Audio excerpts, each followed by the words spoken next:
आउ दिनक पर दीपावली दीप तैयारी रे व्यस्त कारीगर वर्षकु थरे आलोकर पर्व दीपावली आसिले दीप तैयारी पई सजपाज टेराकोटा शिल्पी नवरंगपुर जिला पापड़ाहांडी ब्लॉक तंडागुड़ा गाँव में छोटरू बड़ पर्यंत लगी पड़ती दीप प्रस्तुत करिबारे। एही गाँव में प्राय 150 परिवार एही कार्य करी परिवार प्रतिपोषण करने सह निज कारुकार्य बंचाई रखिछंती।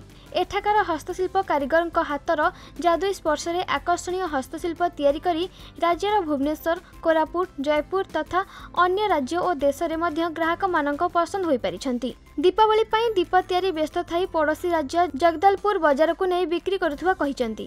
टेराकोटा व मूर्तिका कारीगर विभिन्न गृह उपकरण और साजासजा सामग्री उत्पादन करी बेस आर्थिक स्वच्छल होई परिछंती।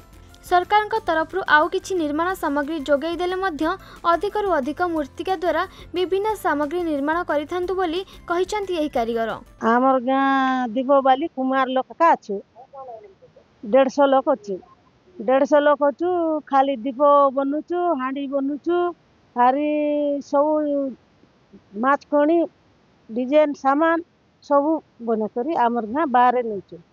आमे जगदलपुर जोचे कोरापुट जोचे दीपावली अच्छे माछ कचिम इटा मन बने करी दीप पारी कोन स्टैंड इटा मन बिकी नेबु जगदलपुर नवरंगपुर बोले इटा तो आमर जी ना कि एटा का जेंती आमे पोसवाटा पेट के पीटी करवाटा जगदलपुर नेबु आमर 100-150 घर लोग आछत जगदलपुर केना कोरापुट केना नवरंगपुर हेंती का तो जयपुर देसी भी दूर जाय छै। नवरंगपुर अनिल प्रभात भत्रा रिपोर्ट खबर ओडिशा।